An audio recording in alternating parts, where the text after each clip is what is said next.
pilar utama program Merdeka Belajar ini bukan hanya anak-anak harus sekolah, tapi juga kualitas sekolah yang baik, tapi juga nggak ada yang tertinggal. Itu tiga prinsip dasar daripada Merdeka Belajar gitu. Dan kalau satu prinsipnya tidak kita junjung tinggi, bisa tiga-tiganya gagal gitu. Jadi itu kita benar-benar ingin memastikan bahwa daerah yang tertinggal itu menerima atensi yang khusus dari sisi anggaran, pengiriman guru penggerak yang terbaik di situ, dan juga dari sisi digitalisasi dan infrastruktur. Kita tidak ada rencana maupun keputusan mengenai menggabungkan dua mata pelajaran itu. Itu sudah kita jelaskan di Komisi 10 kemarin. Jadi isu, jadi harapan jawabannya sudah sangat jelas. Dan kedua adalah dari sisi pelajaran agama, jangan lupa itu tupoksinya itu ada di Kemenak, Kementerian Agama, bukan di kita.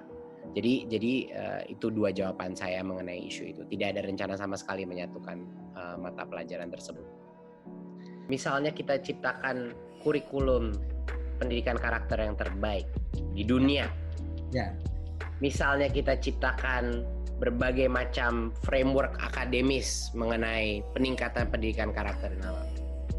Kalau orang-orang dewasa di sekitar anak-anak kita tidak merole model behavior itu, ya sama saja bohong.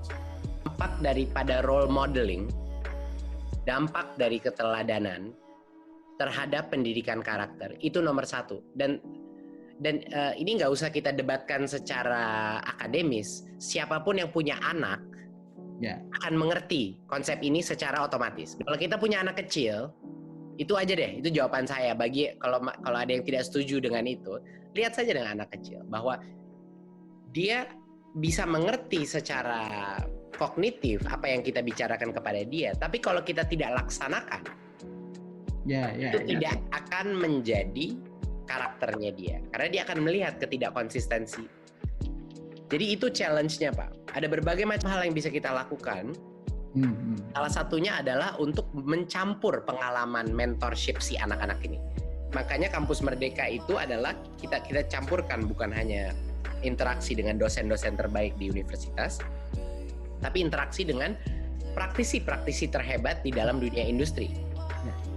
Jadinya probabilitas dia mendapat mentorship atau role modeling yang lebih baik, lebih profesional, lebih passionate, itu lebih tinggi, Pak. Tapi ujung-ujungnya, kalau kita ingin memberikan soft skill atau value seperti yang dibilang tadi mengenai karakter building, mental resilience, kemandirian, kemampuan dia berpendapat, dan seperti itu ya yang kita butuhkan di dunia baru kita, ya harus orang dewasanya yang diubah dulu, Pak. Bisa gurunya, bisa mentornya, bisa bosnya di magang, orang tuanya juga, iya, itu merupakan panutan dia siapa gitu. Dan dia melihat orang-orang yang lebih tua dari dia bertingkah seperti apa, dan disitulah pendidikan karakter itu akan ada, dan budaya komunitasnya, Pak. Kalau misalnya di perguruan tinggi tersebut budaya untuk succeed, budaya untuk menunjukkan kualitas pekerjaan yang baik itu tinggi, ya semua orang bakal ngejar itu. Tapi kalau budayanya budaya untuk plagiarisme, itu aja ditoleransi gitu, ya segitu-segitu aja, Pak, gitu.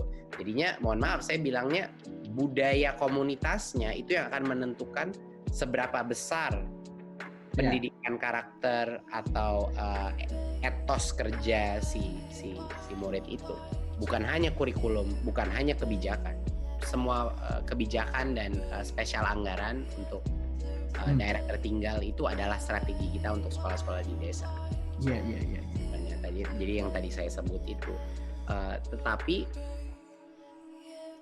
terutama untuk sekolah-sekolah di desa, fleksibilitas kurikulum dan kemampuan untuk guru-guru memilih saya mau di level mana ini mengajar, dan merampingkan kurikulum sehingga guru itu tidak harus mengejar semuanya tapi fokus kepada apa yang terpenting saja, itu merupakan hal yang sangat penting. apalagi untuk daerah yang terluar. Dan yang terakhir adalah tanpa adanya kita mengirim bantuan pasukan guru-guru penggerak ke situ, ya nggak bakal berubah juga kualitas pendidikan gitu. Jadi kuncinya adalah mengirim pasukan guru-guru terhebat agar mereka mau dan terapresiasi gitu. Mereka diberikan insentif untuk bisa pergi ke daerah-daerah yang mungkin nggak begitu mudah hidup di situ.